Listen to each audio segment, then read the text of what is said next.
Welcome back जनाब। तो show में अपडेट्स का सिलसिला आपको पता है साथ ही साथ जारी रहता है। ऑपरेशन गजब लिल हक।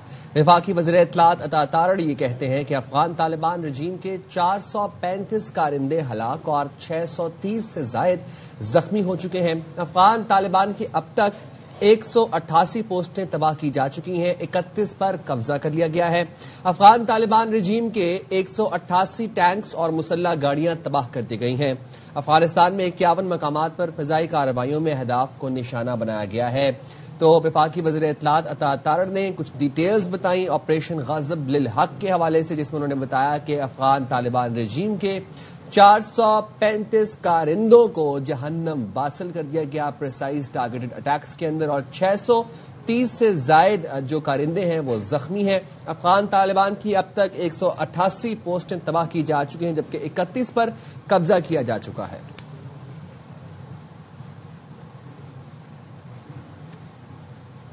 साथ ही एक और अपडेट से आपको आगाह करें, नायब वजीर आजम और वजीर खारजा इसहाक डार से चीन के सफीर यांग ज़ुएडांग की मुलाकात हुई है। इस मुलाकात का मजीद अहवाल जान लेते हैं हमारे नुमाइंदे राजा मोहसिन एजाज से। बताइएगा मोहसिन। जी बिल्कुल, तर्जुमान दफ्तर खारजा के मुताबिक इस मुलाकात में नायब वजीर आजम और वजीर खारजा इसहाक डार ने चीन के सफीर के साथ इस वक्त जो खिते की सूरत हाल है उस पर तफसीली तौर पर तबादला ख्याल किया है। और नायब वज़ीर आज़म इसहाक डार ने खिते में अमन व इस्तेहकाम के लिए मुज़ाकरात और सिफारतकारी की अहमियत पर भी जोर दिया है। पाकिस्तान की जानिब से खिते में और इससे बाहर अमन व इस्तेहकाम के अज़म का इयादा किया गया है, और पाकिस्तान और चीन ने जो इस वक्त बदलती हुई सूरत हाल है खिते की, इस पर करीबी राब्ते में भी रहने पर इत्तेफाक किया। बहुत शुक्रिया आपका। खबर यह है कि कुवैत में 3 अमरीकी जंगी जहाजों को कुवैत के दिफाई निजाम ने गिरा दिया। अमरीकी फौज का कहना है कि अमरीकी जहाजों को गलती से कुवैती एयर डिफेंस ने हिट कर दिया। तो आपको बता रहे हैं कुवैत में 3 अमरीकी जहाजों को कुवैत के दिफाई निजाम ने गिरा दिया। अमरीकी फौज का यह कहना है कि अमरीकी जहाजों को गलती से कुवैती एयर डिफेंस ने हिट कर दिया। तो गलती से कुवैती एयर डिफेंस ने अमरीकी जहाज़ों को हिट कर दिया, ऐसे कहना है अमरीकी फ़ौज का। कुवैत में 3 अमरीकी जंगी जहाज़ों को कुवैत के दिफाई निज़ाम ने गिरा दिया। अमरीकी फ़ौज का ये कहना है कि अमरीकी जहाज़ों को गलती से कुवैती एयर डिफेंस ने हिट किया।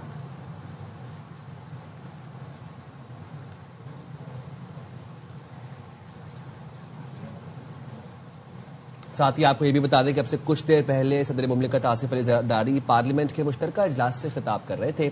उन्होंने कहा कि बतौर 2 बार मुंतखब सदर मुमलिकत पार्लियामेंट से ये मेरा 9वां खिताब है, और पार्लियामेंट से ऐसा हर खिताब जमहूरी निज़ाम के तसलसल और जिम्मेदारी की याद दहानी है।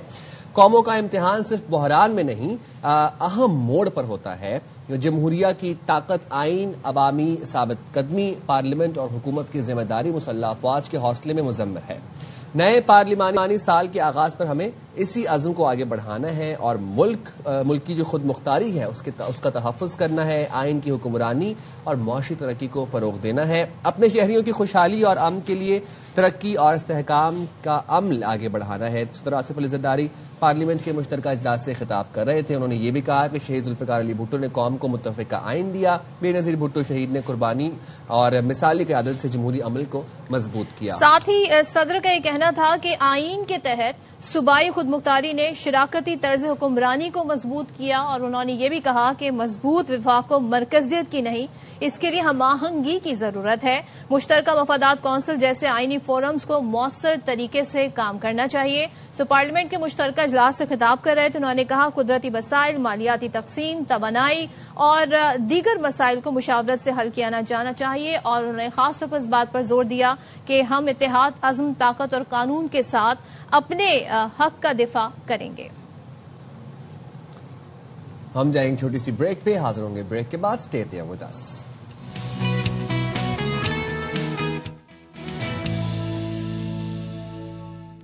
Welcome back once again. Welcome back to Shaam Ramzan. अस्सलाम वालेकुम। साइम अस्सलाम। खान सतफ अब्दुल जब्बार आपकी खिदमत में हाजिर हैं जनाब, और प्रोग्राम के आगाज़ में ज़रा आपको एक क्विक ओवरव्यू दे देते हैं कि दुनिया भर में क्या चल रहा है। कल परसों तो हमने देखा, तो खैर ये सब कुछ स्टार्ट हुआ, बट कल के दिन में तो एक बिल्कुल अंधाधुंध गोलाबारी हो रही थी, और ऐसा लग रहा था कि जैसे बस अब कुछ ही देर में ना कुछ बहुत ख़तरनाक होने वाला है। ईरान के हिलाल अहमर का ये कहना है कि 3 दिन के हमलों में 555 अफराद शहीद हो चुके हैं। अमेरिका और इसराइल ने 131 शहरों पर हमले किए। अमेरिकी सेंट्रल कमांड ने तस्दीक की है कि ईरान के खिलाफ ऑपरेशन के दौरान 3 अमेरिकी फौजी भी मारे गए और 5 जो हैं वो शदीद जख्मी हुए। ईरान ने अमेरिकी बहरी बेड़े USS अब्राहम लिंकन पर मिसाइल हमले का दावा किया। अमेरिकी सेंटकॉम ने इस दावे की तरदीद कर दी। ईरान पर इसराइल और अमेरिका हमले जारी हैं। अल जजीरा के मुताबिक अमेरिकी और इसराइली फोर्सेस ने ईरान के वस्ती शहर सानंदाश पर मिसाइल फायर किए, जिसके नतीजे में 2 शहरी शहीद और मुतअद्दिद शहरी जख्मी हुए। अच्छा, अब ये जो हमले हो रहे हैं, जाहिर है अब आहिस्ता आहिस्ता मीडिया पर जो डेथ टोल है वो रिपोर्ट होना शुरू हो गया है। जनूबी ईरान के जो स्कूल पर हमला हुआ था, इसमें शहादतों की तादाद 180 हो गई है। अच्छा, अब जरा हम आ जाते हैं दीगर जो मिडिल ईस्ट कंट्रीज़ हैं उन पर।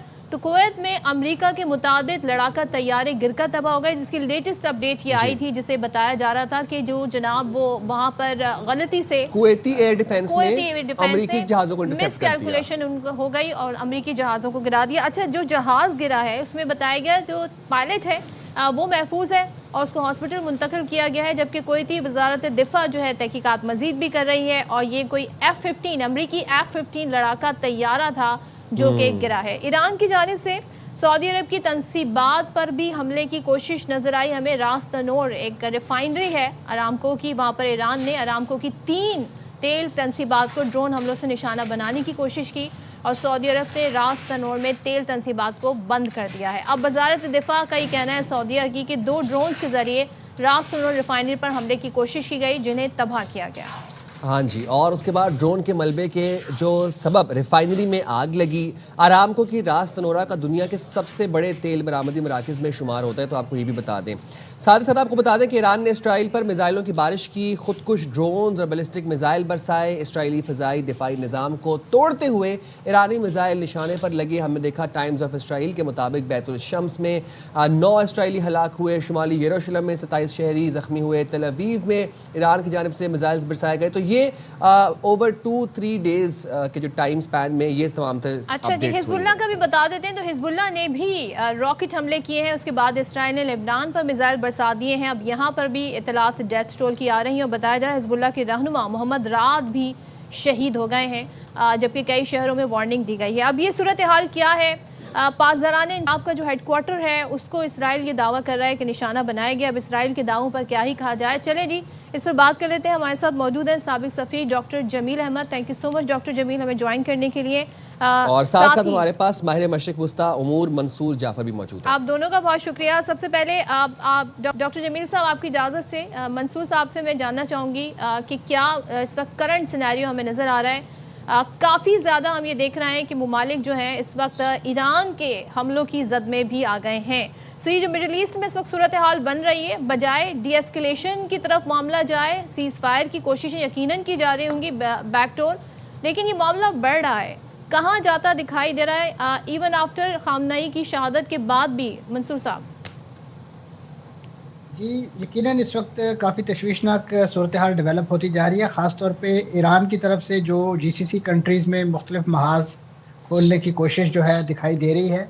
और उसके साथ साथ इसराइल ने मज़ीद दबाव बढ़ाने के लिए ख़ास तौर पे जो मुतवक्को हमले थे हिजबुल्लाह के या उनके इस जंग में कूदने का इम्कान, उसको प्रियम्प्ट करते हुए लबनान पर भी चढ़ाई कर दी है और हिजबुल्लाह के एक अहम कमांडर समेत जो है 30 के करीब अफराद जो है उनकी हलाकत की इत्ला है। तो ऐसे में मैं समझता हूँ कि जो इंटरनेशनल डिप्लोमेसी का एक इम्कान था, अब वो हमें थोड़ी सी एक्टिवेट होती हुई दिखाई दे रही है। लेकिन उसके साथ साथ जो मज़ीद गेम प्लेयर भी इसमें शामिल होते जा रहे हैं। अब बरतानवी जो वज़ीर आज़म है, पहले तो उन्होंने अपने अड्डे वगैरह इस्तेमाल करने के हवाले से अमेरिका को बड़ा सख्त कहा और सजरश की कि वो इस्तेमाल ना करें। अब पता नहीं उनको रातों रात कौन सी ऐसी वही नाजिल हुई है कि उन्होंने कहा है कि जी अमेरिका हमारे तमाम अड्डे इस्तेमाल कर सकता है। शायद उन्हें अंदाज़ा हो गया है कि महाज जिस बड़े पैमाने पर अब बढ़ता जा रहा है, तो ख़ित्ते में जहाँ जहाँ उनके कोई हम ख्याल, हम प्याला, हम नवाला अरब शेख मौजूद हैं, उनकी हिमायत के लिए यकीनन ये इक़दाम किया गया है। तो अब जो सूरत हाल इस वक्त दिखाई दे रही है, और उसके साथ मैं समझता हूँ जो एक इंकरेजिंग साइन इस सारी तशवीशनाक सिनेरियो में, वो अब पाकिस्तान ने अपना जो डिप्लोमेटिक एक्टिवेसी का फ्रंट है वो संभाल लिया है। आज जो नायब वज़ीर आज़म हैं और वज़ीर ख़ारजा, उनकी तरफ से जो गैर मुल्की सफ़रा को इस्लामाबाद में एक ब्रीफिंग दी गई है इस पूरे सूरत हाल पर, और पाकिस्तान क्योंकि इसमें थोड़ा सा सैंडविच होता हुआ दिखाई दे रहा है कि एक तरफ हमारा मगरबी हमसाया ईरान इस वक्त इसराइल और अमेरिका के निशाने पर है, और दूसरी तरफ पाकिस्तान का ही एक बहुत ही दरीना दोस्त और इत्तेहादी जो है सऊदी अरब, उस पर भी इसी हमसाये की तरफ से जो मिसाइल और ड्रोन जो है भेजे जा रहे हैं। जो रास तनूरा की आपने बात की है, ये बड़ी अहम रिफाइनरी है अरामको की, और यहाँ पर माजी में भी हमले होते रहे हैं, खासतौर पे जो हुसी बागी थे उनके भी अटैक्स होते रहे हैं, और ये तेल की बड़ी सप्लाई लाइन है। अगरचे इस वक्त तेल का जो जितना भी तरसील का मामला है वो बजाय खुद इस वक्त ईरानी के तनाज़े की नज़र हो चुका है, जब से ईरान ने जो आबनाए हुर्मुज़ है उसकी बंदिश का ऐलान किया है और उसका इक़दाम किए हैं। लंबी लाइनें जो हैं आपको दिखाई दे रही हैं इस वक्त आबनाए हुर्मुज़ के दूसरी तरफ। तो अब लग ये रहा है कि इस वक्त जो ईरान चाह रहा था इन हमलों के नतीजे में एक बैनुल अक़वामी दबाव बढ़ाना, खासतौर पे इस जंग की बंदिश के हवाले से और एक रिलीफ के लिए, अब वो किसी न किसी दर्जे में मुख्तलिफ क्वार्टर्स में पैदा हो रहा है, दर्जे में फैला हुआ है। But we want to know कि ये व्हाट वुड स्टॉप दिस, अब ये बंद कैसे होगा? डॉक्टर जमील साहब आपकी तरफ आऊँगा और आपसे जानना चाहूँगा कि ईरान ने हमला किया इसराइल के ऊपर और साथ ही साथ जो खलीजी ममालिक थे GCC प्लस जॉर्डन, उन ममालिक के ऊपर जो हवाई अड्डे थे, एयर बेसिस थी अमेरिकी, उनको निशाना बनाया। फिर हमने देखा कि इसराइल ने लेबनान पर हमला किया, ईरान ने सऊदी में मौजूद रास तनौरा जो एक रिफाइनरी आरामको की बड़ी फेमस और बड़ी वो ऑयल का ढांचा है सऊदी अरब का, उसको निशाना बनाया, उसको उड़ा दिया। स्ट्रेट ऑफ हॉर्मुज़ बंद हो गई। ये जो सिचुएशन चल रही है, आपको लगता है कि आफ्टर आयतुल्लाह ख़ामेनी's शहादत Iran is not ready to sit and have dialogue? Iran अब कह रहा है कि बस अब मज़ीद दबाव बढ़ाना है और जो खलीजी ममालिक के साथ जो इसराइल जो अमेरिका है इस पर दबाव बढ़ाना है? जी, चिदा पॉइंट से पहले ये बताता चलूं कि आपके ही चैनल पर मेरे समेत काफ़ी एनालिस्ट ने ये जिक्र किया कि जंग को शुरू करना तो आसान है और अनाउंस करके जंग शुरू किया जा सकता है, लेकिन उसका इख्तिताम जो है उसको किसी को पता नहीं होता। तो अब ये जो रिपल इफेक्ट है, जो ये कैश 22 वाला सिलसिला है, वो कोई खैर ताज्जुब वाली बात नहीं, क्योंकि ऐसे ही जंगों में होता है। तो जिसके पास जो सलाहियत, जो पावर है, वो अपने को इस्तेमाल करता है। अब ईरान ने तो ये वाज़ेह कह दिया था, शुरू से कह दिया था कि अगर हम पर हमला हुआ तो हम उन ममालिक में उन बेसेस को हमला करेंगे। अब उन बेसों के साथ फिर उसके अलावा जून में कह चुका था ईरान, इस दफ़ा वो बयानात कम सुनने में आए कि अगर हमारे तनसीबात को नुकसान पहुंचा, ऑयल तनसीबात खास तौर पर, तो हम फिर इस खित्ते में जितनी ऑयल तनसीबात हैं उनको भी हम निशाना बनाएंगे। तो अब इससे इंदिया ये होता है कि ईरान के तो जाहिर है, जब आप जिस तरह डोनाल्ड ट्रंप कह रहे थे आज सुबह को उनका बयान अपनी वहाँ के US के यानी अमेरिका की रात जब हुई तो बयान दिया कि जी 1000 से ज़्यादा हमने टारगेट सिलेक्ट किए और जाहिर है 300 से ज़्यादा शहरों को उन्होंने टारगेट किया है, तो उसमें तनसीबात ऑयल के यकीनन आगे होंगे। तो अब देख लेते हैं इस बात को कि यहाँ आपने जिक्र कर दिया कि F-15 तैयारे का कि वो कुवैती एयर डिफेंस सिस्टम से 3 गिर गए हैं। इसके पीछे पसे पर्दा कुछ और भी बात हो सकती है, लेकिन हम उस तरफ नहीं जाते, अभी उस तरफ जंप नहीं करते, क्योंकि ईरान के पास कुछ ऐसी चीजें भी हैं, चाइना और रशिया के उससे, और ईरान का कुवैत से ईरान का फासला 150 किलोमीटर के करीब है, जो कि हर किस्म के ईरान के पास जो भी हथियार हैं। अब ये दूसरी बात है कि ग्राउंड टू एयर या एयर टू एयर क्या हो सकता है, लेकिन फिलहाल हम इसी को इसके फेस पर मान लेते हैं कि एयर डिफेंस सिस्टम की वजह से कुवैती ने फ्रेंडली फायर जिसको कह रही है अमेरिका, उसकी वजह से हो गया है। लेकिन अगर उसके बरक्स हुआ है तो इसका रिपल इफेक्ट मजीद और होगा। ऑयल फैसिलिटीज तो एक भौचाली कैफियत ले आएगा पूरी दुनिया में, और मैं आपके चैनल पे कल इसको बारहा जिक्र किया कि इसका इकोनॉमिक इम्पैक्ट क्या होगा, और इस इम्पैक्ट उसका मैं दोबारा रिफ्रेश कर देता हूँ मेमोरीज कि जो पूरी दुनिया में कोई तकरीबन 6 से 7% तो इन्फ्लेशन आना ही आना है। ये जो प्रोजेक्शन हुई है, जो माहिर हैं माशियात के जो प्रोजेक्शन पहले कर चुके हैं, ब्रंट ऑयल जो है वो 130 से लेके 150 तक जा सकता है। आज तो खैर 72.87 है, लेकिन इस से पहले ये जो भी हमले हुए हैं, इससे पहले की ये फिगर है। उसके बाद जाहिर है अभी आप देखेंगे कि आपके प्रोग्राम जब तक खत्म होंगे उस वक्त तक आप देखेंगे कि अटैक और बढ़ जाएगा। इसी तरह दुनिया की और तमाम मामला, क्योंकि शिपिंग का सिलसिला जो जिस तरह डिसरप्ट हुआ है। मंडे ट्यूसडे का हम अपनी स्टॉक एक्सचेंज नहीं खोलेंगे तो दुनिया भर में भी हम देख रहे हैं, चाहे आप दीगर स्टॉक एक्सचेंज देख रहे हैं, वहां भी एक भूचाल आया हुआ है। लेकिन ये 3.5 ट्रिलियन की जितने माहिरीन हैं दुनिया के, उनकी तरफ से इस पे मॉडलिंग और इस पे प्रोजेक्शन हुई है कि 3.5 ट्रिलियन डॉलर का इम्पैक्ट पड़ेगा। ये जैसे जंग का भी सिलसिला जारी है स्टॉक एक्सचेंज पे, आपने देखा पाकिस्तान में भी आज स्टॉक एक्सचेंज का क्या हुआ कि बंद करना पड़ा हंगामी तौर पर, इतनी गिरावट शुरू थी।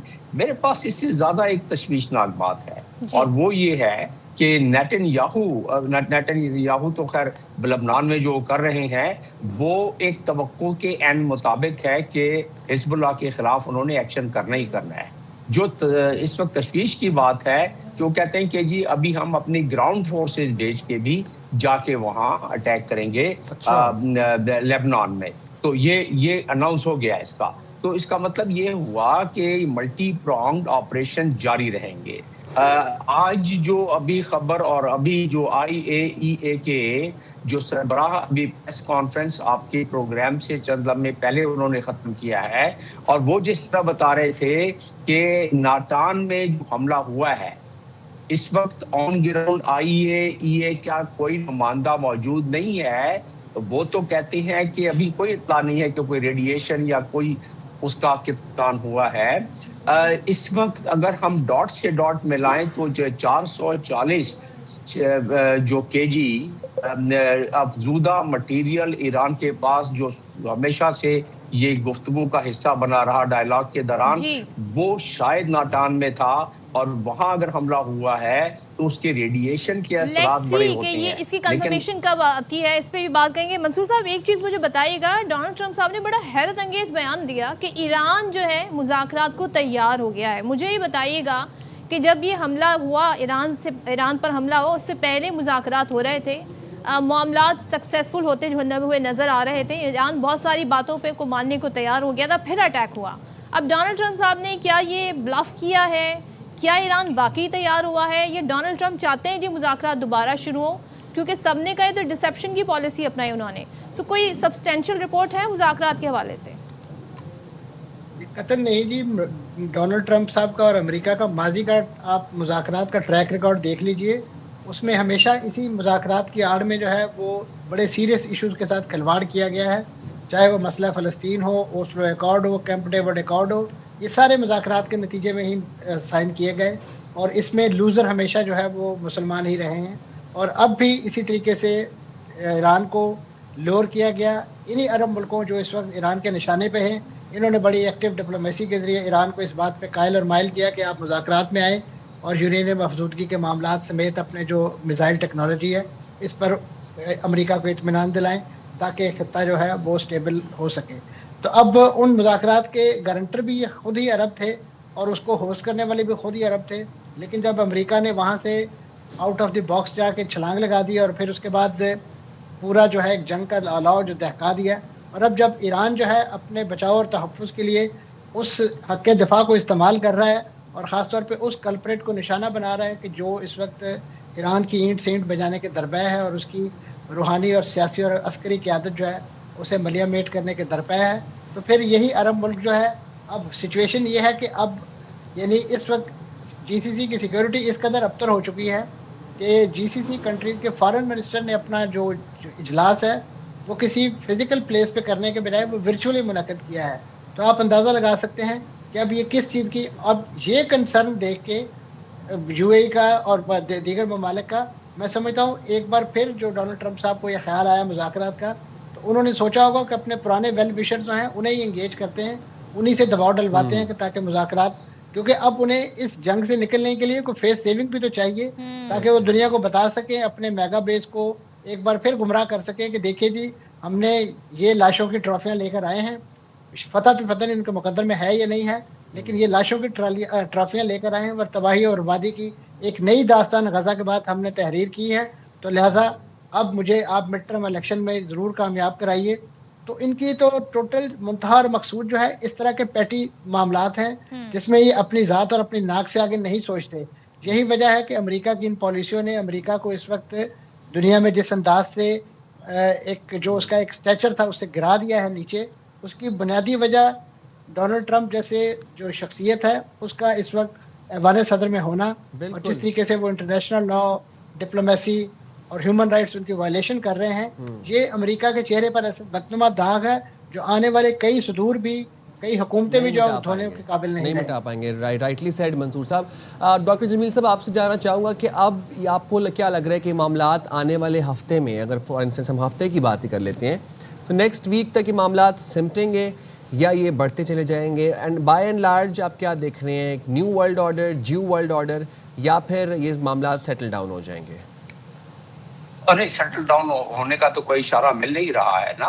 और आज तो खैर खुद डोनाल्ड ट्रंप का बयान जो सुबह को हमने देखा, तो वो उन्होंने क्लियर बता दिया है कि 4 हफ्ते तक तो हम महसूस होता है कि हम इस जंग में जारी रखेंगे। इस 4 हफ्ते जब हम खुद कह रहे हैं तो ये दलदल जो है, इस दलदल से निकलना 4 हफ्ते में और उसके बाद वो निकलना मुश्किल हो जाएगा। अमेरिका का क्या है, वो तो दलदल से क्या अपने बैरी बेड़े उठाएगा, जाने की कोशिश करेगा।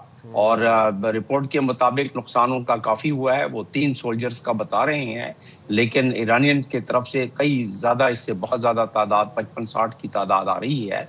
वो तो कंफर्मेशन का कोई अभी तरीका नहीं है, लेकिन यकीनन जिस तरह के आग के शोले बरस रहे हैं मुख्तलिफ बेसिस पर, मुख्तलिफ मुकामात पर, मुख्तलिफ तनसीबात पर अमेरिका के, तो उससे महसूस यही होता है कि 3 का फिगर बहुत कम है। तो आपके सवाल का जो कंक्लूडिंग जवाब ये है कि ये दलदल जो है इसमें धंसते हुए नजर आ रहे हैं लोग, और इसका जो खमियाजा पूरी दुनिया को भुगतना आज से ही पड़ जाएगा शुरू, बल्कि कुछ अरसे पहले से ही शुरू हो गया था, कुछ थोड़ा बहुत अब ज्यादा महसूस होगा। दरअसल देखें, अगर नियत पे बात हो रही थी कि जो डायलॉग का सिलसिला किया गया उसको डिजाइन ही इसी तरीके से किया गया था कि वो फेल हो, वो रिजेक्ट हो और एक बहाना मिले कि हम क्योंकि तैयारियां तो जारी थी, और ये आरजू, ये तमन्ना, ये तिलमलाहट इजराइल की कोई आज की तो नहीं थी कि इजराइल पर हमला किया जाए।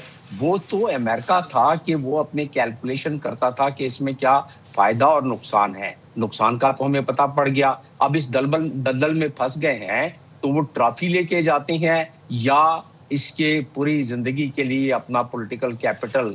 तो वो एक गैम्बल था, इस गैम्बल को डोनाल्ड ट्रंप ने खेला है, और अब उसमें कितनी कामयाबी होती है अभी तक तो नजर ये आ रहा है कि ये मामला फैलता जाएगा, इससे निकलना आसान नहीं होगा और इसकी सजा पूरी दुनिया को मिलेगी, महंगाई के लिहाज से, इन्फ्लेशन के लिहाज से, सप्लाई चेन के लिहाज से, कमोडिटीज के लिहाज से। तो ये तमाम मामलात, और फिर इसको अगर जरा थोड़ी सी एक और बड़े पैराहे में अगर हम इसको ले जाएं तो एक great power rivalry, great game का भी तस्वर सामने आता है। और इसमें एक बड़ी अच्छी किताब है, उसका मॉडल सिर्फ ये जो अभी मंजरनामा है उस पर बिल्कुल एन उसके मुताबिक उतरता है। पीटर हॉपकिर्क की किताब है, उसमें उसने इसी किस्म के मंजरनामों का जिक्र किया है, वो कि वो आज से पहले की किताब है कि जैसे आज हो रहा है कि यूएस है, इसके एलाइज हैं, ईरान है, जिस तरह आज वो आपस में उनको उलझा दिया गया है, प्रॉक्सीज का जिक्र किया जा रहा है,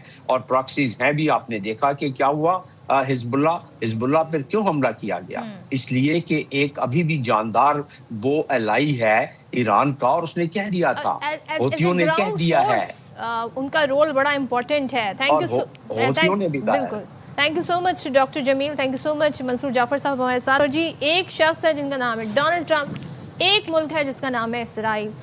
इन दोनों ने मिलके इस वक्त जो मुल्क की क्या, बल्कि ईरान की क्या, बल्कि पूरी दुनिया की जो सूरत हाल कर दी है वो सबके सामने है। और अब ये सिरा कहाँ से पकड़ा जाए, कहाँ छोड़ा जाए, अब मामलात को बैक टू नॉर्मल कैसे लाया जाए, ये बड़ा मुश्किल है। डोनाल्ड ट्रंप ने एक और गिमिक सबके सामने रखी, एक और गैम्बल किया है कि जी ईरान चाहता है मुज़ाकरात का, लेकिन ईरान जिस तरह से हमले कर रहा है नहीं मालूम कि इस वक्त ये मामला कहाँ जाकर रुकेगा।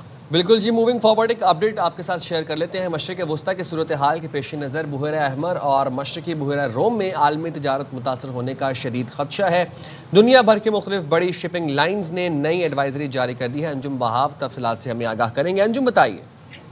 बिल्कुल, मछली के बत्ता, बहिरा अहमर और मछली के बहरा रूम की सूरत के पीछे नजर आलमी तजारत शदीद मुतासिर होने का खतरा है और बड़ी शिपिंग लाइनें नई एडवाइजरी जारी करते हुए मुख्तलिफ शिपिंग लाइन ने कार्गो की बुकिंग बंद कर दी है।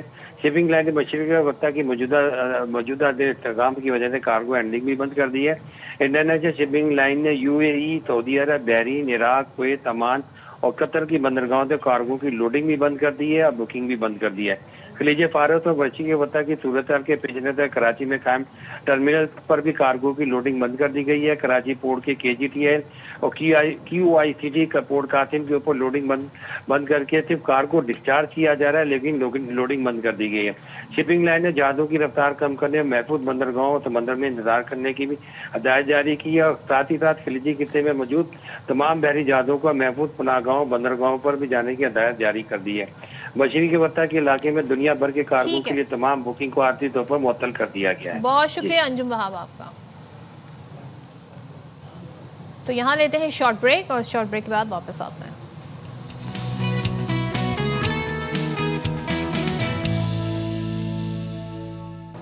वेलकम बैक जनाब। जरा एक ब्रेकिंग न्यूज आपको दे दें। Lahore high court bar election तनाज़े पर वुकला आपस में गुत्था हो गए। वुकला एक दूसरे को लाते घूसे मारते हुए नजर आए। आपको कुछ मनाजिर भी दिखाते हैं, ये अपनी टीवी स्क्रीन पर अगर आप देख सकें तो ये एक मर्द और एक खातून वुकला है जो आपस में गुत्था नजर आ रहे हैं। हमें फाइलें चल रही हैं और आज़ादाना इस्तेमाल किया जा रहा है घूसों का, मुक्कों का। आबिद खान हमें अपडेट कर रहे हैं। आबिद खान से तफसीलात भी जानेंगे। आबिद, ज़रा जो फुटेज हम देख रहे हैं बताइए क्या देखा जा सकता है इस फुटेज में? जी बिल्कुल भी, ये पहली बार हुआ है कि वुकला की कुछ इलेक्शन में इस तरह की सूरत हाल पैदा हुई है कि एक धड़े ने मुकम्मल तौर पर नताइज तस्दीक करने से इनकार कर लिया। तो हफ्ते के रोज भी दोनों ग्रुपों के दरमियान हंगामा आराई हुई थी और आज भी सुबह से ही जो है ये हंगामा आराई और एक दूसरे से धक्कम पेल मारपीट का सिलसिला जारी है। आज जो है वो बड़ी दिलचस्प बात यह कि दोनों जानिब से जो सदारती उम्मीदवार थे वो दोनों आकर जनरल हाउस में खड़े थे और दोनों ये कह रहे थे कि वो जीते हुए और सदर हैं। इस पर जो है वो अब 2 रुकनी कमेटी तो बना दी गई है जो कि फॉरेंसिक करने के बाद अपना फैसला सुनाएगी। तमाम जो 2 वुकला ग्रुपों के दरमियान मुसलसल हंगामा रही रही है। अब जो फुटेज आप दिखा रहे हैं इस वक्त उसमें एक खातून वकील और एक मर्द वकील आपस में गुत्था हो गए और एक दूसरे को उन्होंने आजादाना तौर पर लातों और घूसों का इस्तेमाल किया। खातून वकील के मुताबिक कहा जाता है कि उन्होंने मुखालिफ ग्रुप के मुताबिक कोई नाजेबा अल्फाज के उस ग्रुप का जो है वो वकील साथ ही खड़ा था, जिस पर दोनों की पहले तल्ख कलामी हुई और फिर मारपीट तक जो है वो बात आई। इसके बाद जो इस खातून के साथ दीगर वुकला साथी थे वो भी नीचे से आए और उस मुखालिफ मर्द वकील के साथ उन्होंने हंगामा आराई की और मारपीट की। तो आज सारा दिन ये सूरत हाल चलती रही है, मारपीट धक्कम पेल होती रही है। तो अब जो है वो 2 रुकनी कमेटी बन गई है जो कि इस पूरे तनाजे को देखेगी और फॉरेंसिक कराने के बाद फैसला करेगी। मगर ये पहली बार हुआ है कि वुकला के इलेक्शन में और वुकला की तंजीमों में इस तरह की सूरत हाल सामने आई है। तस्वीर अगर आते हैं आबिद हमें बता रहे हैं कि ये जनाब, thank you so much Abid, कि ये इलेक्शन नताइज ना मानने की वजह से दोनों जो ग्रुप हैं वो आपस में लड़ पड़े हैं। दोनों ने जीत का दावा किया और वुकला उमूमन तस्वीर कराते हैं, अमन लाने की कोशिश करते हैं, तनाज़ात हल करते हैं, खुद तनाज़े का शिकार होता है।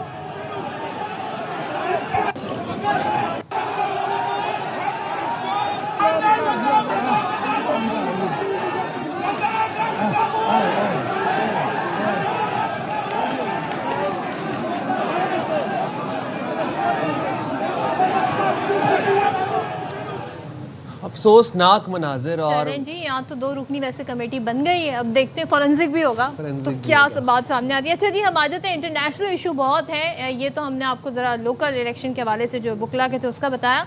ईरान पर अमेरिका और इसराइल के हमलों और जवाबी हमलों ने जो आलमी तवानाई का जो तरसील का निज़ाम है उसको बड़ा शदीद मुतासर किया है। और हम देख रहे हैं जिसके सबब पीर को, यानी कि आज के दिन की बात करें तो तेल की कीमतों में नुमाया इजाफा देखा है। अभी डॉक्टर जमील साहब हमारे साथ थे, वो इस पर ये तबसरा कर रहे थे कि अभी $72 बैरल जो है वो गया है ऑयल, तो ब्रेंट ऑयल गया है, लेकिन ये मजीद आगे जी 130 से 150 पर भी जा सकता है। तो रॉयटर्स के मुताबिक लंदन ब्रेंट खाम तेल 4.5% इजाफे से $76.07 फी बैरल है, जबकि वेस्ट टेक्सास खाम तेल 3.9% इजाफे से $69.59 फी बैरल पर पहुंच गया। और गैर मुल्की मीडिया ये भी बता रहा है कि यानी आज के दिन, पीर के दिन, कारोबार के आगाज़ में खाम तेल की कीमत $80 फी बैरल तक पहुंच गई थी। ईरान की जानिब से अबनाए हुर्मुज़ बंद करने से दुनिया भर में तेल और गैस की शदीद जो सप्लाई है शदीद तौर पर वो मुतासर हुई है। अच्छा, दुनिया भर को तकरीबन 20% खाम तेल की सप्लाई और 25% LNG की सप्लाई अबनाए हुर्मुज़ से होती हुई जाती थी। तो जब और वो अबनाए हुर्मुज़ बंद हुआ है उसके बाद हम देख रहे हैं कि एक शदीद रिसेशन आ गया है, एक मंदी देख रहे हैं हम स्टॉक मार्केट में भी, उसके हवाले से बात करेंगे। मशरिक़ वस्ता में हमलों के बाद इंटरनेशनल स्टॉक मार्केटों में शदीद मंदी का रुझान देखा जा रहा है। टोक्यो का निकाई इंडेक्स अगर हम उसकी बात भी कर लें तो 1.6%, शंघाई शेनजिन 0.6%, शंघाई कॉम्पोजिट इंडेक्स में 0.5% कमी देखी जा रही है। इसी तरह ही ऑस्ट्रेलिया का जो ASX इंडेक्स है 0.5%, जबकि सिंगापुर का स्ट्रीट टाइम्स इंडेक्स 1.8% गिर गया। इंडिया का निफ्टी 50 इंडेक्स 0.8%, हांगकांग का हैंग इंडेक्स में 1.7% कमी देखी गई, जबकि UAE ने पीर और मंगल को दुबई स्टॉक मार्केट बंद रखने का ऐलान किया है। मुकम्मल तौर पर बंद रहेगी दुबई स्टॉक मार्केट। अच्छा जी, और जरा आप हमारे भी बता देते हैं कि अमेरिका, इसराइल और ईरान की जंग और मशरिक़ वस्ता में हमलों से स्टॉक मार्केट शदीद जहां मुतासर हुई है। पाकिस्तान स्टॉक मार्केट का कारोबारी हफ्ते का पहला दिन खुलते ही मार्केट क्रैश कर गई। 100 इंडेक्स तारीख में पहली बार 15,345 पॉइंट्स कमी से खुला, जिस पर कारोबार 1 घंटे के लिए फिर रोक दिया गया। मार्केट दोबारा 13,455 पॉइंट्स कमी से खुली और इंडेक्स 16,089 पॉइंट्स कमी से 1,51,774 पॉइंट्स पर बंद हुआ। इसी तरीके से सोने की कीमतों पे भी फर्क पड़ा है। बिल्कुल जनाब, तेल पे तो फर्क पड़ा ही पड़ा, LNG गैस के ऊपर तो फर्क पड़ा ही पड़ा है। बैनुल अक़वामी मार्केटों में पाकिस्तान में फी तोला सोना और चांदी की कीमतों में बड़ा इजाफा रिकॉर्ड किया गया है। सराफा बाजार एसोसिएशन के मुताबिक फी तोला सोना 13,300 रुपए इजाफे से 5,63,862 रुपए पर पहुंच गया है और 10 ग्राम सोना 11,400 रुपए इजाफे से 4,83,420 रुपए का हो गया है। आलमी मार्केट की अगर बात की जाए तो उसमें फी ऑन सोना $133 इजाफे से $5,411 पर पहुंच गया है। जनाब, तो ये सूरत हाल है। अब आप देखें कहाँ पर हम गोल्ड की बात कर रहे हैं, दीगर इशूज की बात कर रहे हैं, तो ये जो एक माशी एक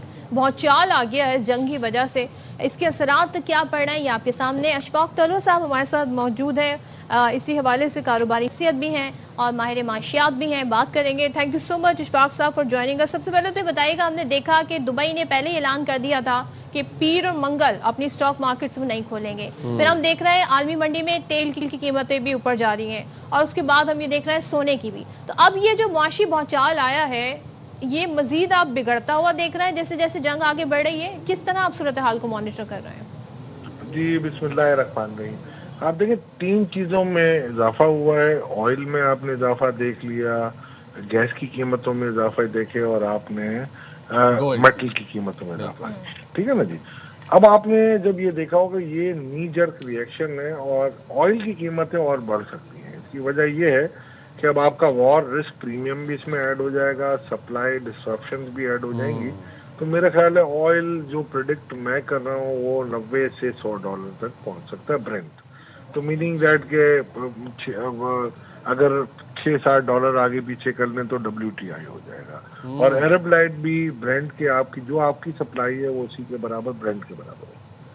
तो in my humble view oil तो लग रहा है अल्लाह करे ये मामला जल्दी निपट जाए, जो कि सुलझता हुआ नजर नहीं आ रहा। अगर ये सुलझेगा नहीं तो और तकलीफ हो जाएगी हमारे लिए। दूसरा आप आ जाए पाकिस्तान स्टॉक एक्सचेंज के ऊपर, तो पाकिस्तान स्टॉक एक्सचेंज में अपने मामला भी चल रहे थे। एक तो अफगान पाकिस्तान वॉर का एक मसला चल रहा है, दूसरा ये एक बड़ी कैटास्ट्रॉफी शुरू हो गई, दूसरा इनका एक इंटरनल सिस्टम चेंज हुआ है। T+2 से अब T+1 ट्रेडिंग में इनके आप ट्रेडिंग आज करेंगे कल आपको पेमेंट करनी है। तो ये एक बहुत बड़ा एक अवसर है जिसकी वजह से मेरा ख्याल है मार्केट थोड़ी सी लेवरेज ज़्यादा थी, अब वो लेवरेजिंग कम होगी तो इसमें आपको बड़ा प्रॉब्लम नज़र आएगा। ये 2-3 मेरा ख्याल है चीज़ें हैं सदफ और सायम जिसकी वजह से आज ये नी जर्क रिएक्शन मुझे नज़र आ रहा है। कल से शायद थोड़ा बहुत सेटल होना शुरू हो जाएगा। अशफाक साहब, या तो हम देखते थे कि सोने को सेफ इन्वेस्टमेंट समझा जाता था या रियल एस्टेट को समझा जाता था। अब अमेरिका में भी बहुत सारे लोग थे, हम देख रहे थे जिस तरह सोना बाइंग हो रहा था, चाइना अमेरिका में गवर्नमेंट के लेवल पर भी उससे ऑलरेडी कीमतें बढ़ रही थी। अब रियल एस्टेट भी जो है उसका कारोबार भी खतरे में पड़ गया है। अब आप क्या समझते हैं इन कारोबार को कितना धचका पहुंचा है? देखिए, पाकिस्तान में रियल एस्टेट के कारोबार को धचका जो पहुंचा है वो सिर्फ टैक्स की वजह से पहुंचा है। और Pakistan is the only country in the world जिसमें 3 डिफरेंट किस्म के आपकी वैल्यूएशन होती हैं। एक एक्चुअल वैल्यूएशन होती है, एक डीसी होती है, एक एफपीआर होती है। तो ये कोशिश तो मैंने की थी 2016 में कि इसको आप न्यूट्रलाइज कर दें। लास्ट ईयर भी हमने एक अपनी रिपोर्ट में लिखा था कि रीट लेवल पे आप लेके आ जाइए, बट मेरा ख्याल है एफबीआर अपने टैक्स करेक्शन की वजह से थोड़ा सा प्रेशर में रहता है और ये बिजनेस सफोकेट हो रहा है। दूसरा, गोल्ड जहाँ तक है, देखें 2-3 वजूहत हैं। सेंट्रल बैंक्स जो है वो अब डॉलर पे रिलायंस कम कर रही है। जब से टैरिफ लगा है उसके बाद और मजीद रिलायंस कम हो गया, तो तमाम सेंट्रल बैंक्स अब गोल्ड लेने के लिए तैयार है। दूसरा एक बड़ा अंसर है कि अमेरिका में इस मतलब फेड ने 2 या 3 दफा आपकी रेट कट करने हैं। जब रेट कट होगा तो ऑब्वियसली लोग जब इन्वेस्टमेंट की तरफ जाते हैं, दूसरी अपॉर्चुनिटीज में स्टॉक में जाएंगे, बैंक से पैसा फारिग होगा, तो वो पैसा भी गोल्ड में या मेटल में आ जाता है। तो मैं ये समझ रहा हूँ कि ये इस वक्त रिसेशन का माहौल है, जंग छिड़ी भी है, जिसमें मेरा ख्याल है ऑब्वियसली जंग में तो कोई किसी की नहीं है ना कहीं तो नुकसान होना है। तो अमेरिका का भी नुकसान होगा, ईरान का हो सकता है सबसे ज्यादा नुकसान हो, इसराइल का भी होगा, और इसके कोलेट्रल डैमेज में हम सबका इकोनॉमिक लॉस जरूर होगा। कोलेट्रल डैमेज में हम सबका इकोनॉमिक लॉस ज़रूर होगा। मैं आपसे जानना चाहता हूँ इशफाक साहब, पाकिस्तान स्पेसिफिक अगर हम बात करें तो एक तो पाकिस्तान को हमने देखा कि स्टॉक मार्केट क्रैश हो गया। आज कारोबारी हफ्ते का पहला दिन था और बड़ी बुरी तरीके से मंदी में हमने देखी स्टॉक मार्केट। इसके अलावा पाकिस्तान को क्या पोटेंशियल थ्रेट्स हो सकते हैं, एंड ऑल्सो गोल्ड जो है वो अब मजीद कितना बढ़ेगा, उसमें कितना इजाफा देख सकते हैं हम? देखिए, गोल्ड ने 5500 तो देखा था। हमारा जो अंदाजा था, मेरा अपना पर्सनल जो व्यू था, वो 5100-5200 डॉलर से ऊपर नजर नहीं आता था। बट ये कंटिंजेंसी जो ऐड हो गई वॉर की, इसके बाद तो obviously I mean you can predict, ठीक है ना, एट टाइम्स ये फोर्स मेजॉर की तरफ भी चला जाता है। तो पीछे एक इंटरनेशनल ब्रोकरेज हाउस ने और इन्वेस्टमेंट बैंक ने $6000 भी किया हुआ है इसको value by the end of 2026। तो ये उस तरफ भी बढ़ता हुआ नजर आ रहा है कि अगर क्राइसिस लिंगर ऑन ना हो तो ये मेरा ख्याल है सेटल हो जाएगा 5200-5300 में। अब आप आ जाए दूसरा स्टॉक मार्केट का, तो स्टॉक मार्केट का मैंने आपको बताया कि रेगुलेशन की वजह से हुआ है। और आज एक और बड़ी डिस्टर्बिंग न्यूज आई है कि पाकिस्तान की एक लिस्टेड कंपनी की एक जो फॉरेन ओनर है विल्मार यूनिटी फूड के, उन्होंने इसमें आज $150 मिलियन का मेरा ख्याल है वो अपना लॉस बुक कर रहे हैं। और ये बड़ी डाइसी कंपनी थी पहले से ही, और उसके ओनर्स भी काफी डाइसी थे। और मेरा ख्याल है इनको अब एससीसीपी को सोचना ये पड़ेगा कि इस किस्म की जितनी भी कंपनीज हैं, इनकी कंप्लीट इनकी इन्वेस्टिगेशन करके इनके जो भी लोग जो जिम्मेदार हैं उन सबको करार वाकई क्रिमिनल केसेस चला के इनको सजा दी जाए, ताकि जो investor confidence because of this phenomena चलता है वो कम होना चाहिए। तो ये इनके जो ओनर्स है, जिन्होंने मेरा ख्याल है 26 से 30 बिलियन डॉलर आगे पीछे किए हुए हैं, उनको कोई अकाउंटेबिलिटी नहीं हो रही। तो मेरा ख्याल है उनको भी आप करें, आपको स्टॉक एक्सचेंज की कॉन्फिडेंस को दोबारा रिस्टोर। लेट्स सी क्या होता है, ज़ाहिर सिचुएशन देखकर ही सूरत हाल समझ आएगी। Thank you so much Ashfaq तौला साहब हमारे साथ। या दुनिया भर में हम देख रहे हैं एक आलमी बहरान के साथ साथ माशी बहरान है, और जब तक ये आलमी बहरान सही नहीं होगा तब तक हम इस माशी बहरान में फ्लक्चुएशन देखते रहेंगे। हम जाएंगे छोटी सी ब्रेक पे, हाजिर होंगे ब्रेक के बाद। स्टे देयर विद अस।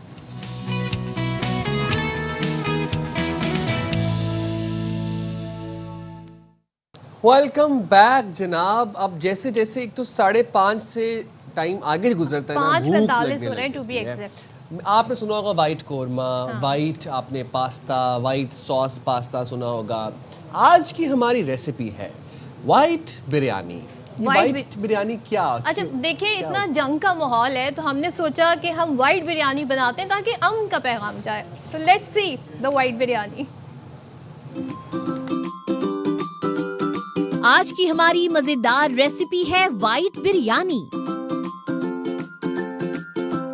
सबसे पहले एक पैन में आधा कप ऑयल डालकर गर्म करें। अब उसमें 1 कप कटी हुई प्याज डालकर अब इसमें आधा किलो सबरोसो कड़ाही चिकन डालें और साथ शामिल करें 2 टेबलस्पून लहसुन अदरक का पेस्ट। फिर डालें 1 अदद चॉप किया हुआ टमाटर, 4 से 5 आलू बुखारे।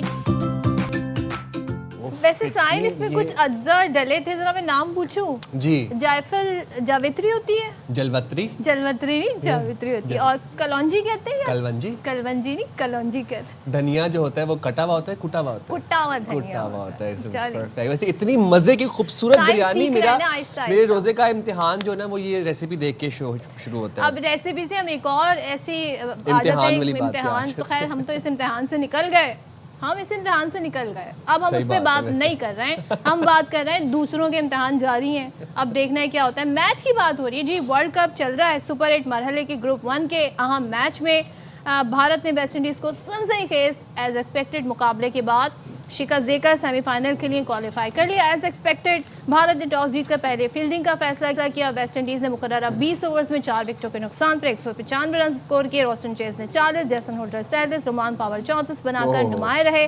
भारत की जानिब से बुमराह एज एक्सपेक्टेड 2 खिलाड़ियों को आउट किया। भारत ने 4 गेंद पहले 5 विकेटों के नुकसान पर हदफ पूरा कर लिया। ठीक है, फिर अब क्या ही कह सकते हैं। अब अगले वर्ल्ड कप में इंशाअल्लाह दुआएं और करेंगे। साउथ अफ्रीका का जरा आप सुन लें जनाब। इस कामयाबी के साथ फाइनल लाइनअप मुकम्मल हो गया। इंग्लैंड, न्यूजीलैंड और जनूबी अफ्रीका के बाद भारत भी आखिरी 4 टीमों में शामिल हो गया। पहला सेमीफाइनल 4 मार्च को जनूबी अफ्रीका और न्यूजीलैंड के दरमियान खेला जाएगा। दूसरा सेमीफाइनल जो है वो 5 मार्च को भारत और इंग्लैंड के दरमियान होगा। अब जरा सुने, आपको मजे की बात, मजे की भी क्या बात बतानी है, बड़ी इंपॉर्टेंट और इंटरेस्टिंग खबर है। ICC T20 वर्ल्ड कप में नाकिस कारकर्दगी पर PCB का एक्शन, जो हम बार बार सुने थे ना, तज्जिए की बड़ी सर्जरी होने जा रही है, वो सर्जरी तो होने जा रही है, लेकिन उससे पहले एक सर्जरी का टीजर रिलीज कर दिया गया। सुपर 8 से बाहर होने पर PCB का खिलाड़ियों पर 50-50 लाख रुपए जुर्माना आयद करने का फैसला, और बोर्ड ने खिलाड़ियों को बता दिया है कि परफॉर्मेंस दिखाओगे तो मुराद मिलेंगी, वरना आपको 50 लाख रुपए का जुर्माना भरना पड़ेगा। चलिए जी, तो हमारे साथ मौजूद है जनाब साबिक cricketer, test cricketer Basit Ali साहब। Thank you so much Basit साहब, बहुत शुक्रिया। सबसे पहले तो बताइएगा, ज़रा तबसरा ले लेते हैं आपसे, जिस तरीके से इंडिया पहुंचा है सेमीफाइनल में, और बड़ी सब सिनेरियो बना रहे थे कि जी वेस्ट इंडीज़ हरा देगा, ये कर देगा, लेकिन ज़ाहिर है इंडिया की टीम जिस तरह की परफॉर्मेंस दिखा रही थी, क्या इस पर तबसरा करेंगे? और फिर दूसरी टीम के हवाले से भी क्या कहेंगे जो इंग्लैंड और जनूबी अफ्रीका का मैच हुआ? जैसे सेमीफाइनल होना चाहिए था वैसे ही हुआ, और बहुत बड़ी अचीवमेंट है इंडिया की कि कभी भी उन्होंने without Virat Kohli 160-65 run chase नहीं करे, लेकिन 195 रन जिस तरह चेस करे, specially credit goes to Sanju Samson, जो शुरुआत में टीम में नहीं था, प्लेइंग 11 में नहीं था, इन आउट हो रहा था, लेकिन उसके बाद जिस तरह पिछला मैच भी खेला, आज कल वाला मैच भी खेला, सेमीफाइनल में पहुंचाया, अब नजर आया कि उनके पास टैलेंट बहुत ज्यादा है, और अच्छी चीज है, जो अच्छा खेले उसकी तारीफ करनी चाहिए। ये कहीं नहीं लिखा हुआ कि जो मुल्क आपको पसंद नहीं है आप उसके खिलाफ बात करते रहना है, जो अच्छा कह रहे हैं उसकी तारीफ करनी चाहिए। तो बासित भाई, संजू सैमसन को क्यों नहीं मौका देते ये लोग? क्यों, उसमें तो इतना अगर टैलेंटेड है तो उसको क्यों नहीं आगे आने का मौका दिया जाता?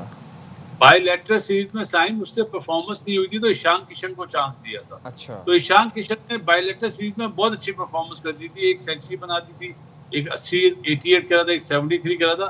उस बेस पे वो भी विकेट कीपर है बेसिकली, तो उस बेस पे उसको इन कर लिया गया था और संजू को रेस्ट करा दिया था 15 टीम में 15 में, लेकिन उसको मैच नहीं खिलाए।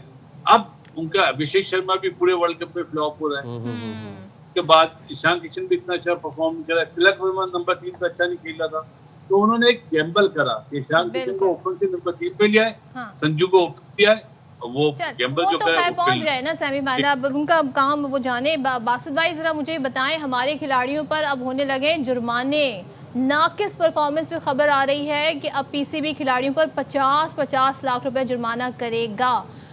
ये क्या अच्छा डिसीजन होगा? कैसे देखते हैं आप इसे? सदफ, जुर्माने से बेहतर है जितने भी प्लेयरों पे जुर्माना कर रहे हैं ना PCB, उन प्लेयरों को बोलो भाई आप भी व्हाइट बिरयानी बनाना सीख लो, आप भी व्हाइट कोरमा बनाना सीख लो। ये बेवकूफ़ी वाले बातें, फेस सेविंग वाले जुमले हैं। हाउ कम आप 50 लाख फाइन करोगे? क्या साहबजादा फरहान पे आप फाइन करोगे? साइन 50 लाख, उसने तो बहुत बढ़िया परफॉर्मेंस दी है। अगर 50 लाख प्लेयर पे आप फाइन कर रहे हैं तो 50 करोड़ फाइन करें फिर माइक हैसन पे, जिसके फैसलों की वजह से आपकी टीम का ये हाल हो गया, सेमीफाइनल में नहीं पहुंच पाए। और सबसे बड़ी बात है Saim and Sadaf, face saving हो रही है, सच्ची बात है, कुछ भी नहीं होना। अगर ये फाइन हुआ ना तो क्रिकेटर्स ने और कोचेस ने जो पाकिस्तान का नाम खराब करा इस वर्ल्ड कप में, पाकिस्तान क्रिकेट बोर्ड पाकिस्तान का नाम बदनाम कर देगा दुनिया में। ये मेरा याद रखना। नहीं तो बासित भाई, हम पूरी तो दुनिया हंसेगी हमारे ऊपर। अच्छा, आप लोग तज्जिया कर रहे थे कि बड़ा ऑपरेशन होने जा रहा है, एक सर्जरी होने जा रही है। अरे साइम भाई, किस बात का बड़ा ऑपरेशन? आपकी टीम में कितने प्लेयर, मुल्क में कितने प्लेयर हैं? गिने चुने 15 से 20 से 25 है। मिडिल ऑर्डर तो 3 बैट्समैन है नहीं। आप अभी मुझे 3 बैट्समैनों का नाम बता दो, मैं आपको 10,000 रुपए दूंगा। चले मुझे बताएं नाम आप मुझे। 26 करोड़ आवाम का मुल्क है ये, इसमें 3 मिडिल ऑर्डर बैट्समैन नहीं है। ओपनरों को मिडिल ऑर्डर बनाया हुआ है। बात तो सही है, सच है, सब तो सच बात तो सच है, मगर बात है रुसवाई की। क्या होता है बासित भाई, अब जब टीम आएगी तो जाहिर है सर्जरी इस सेंस में तो होनी चाहिए कि बाकायदा तौर पे अब उन लोगों की टीम में जगह नहीं बनती है जिन्होंने परफॉर्मेंस नहीं दिखाई है और पिछले कई अरसे से नहीं दिखा रहे, बट समहाउ वो टीम का हिस्सा बन जाते हैं। हमें दें इजाजत, अल्लाह हाफिज़, अपना बहुत ज़्यादा ख्याल रखिएगा। पाकिस्तान जिंदाबाद।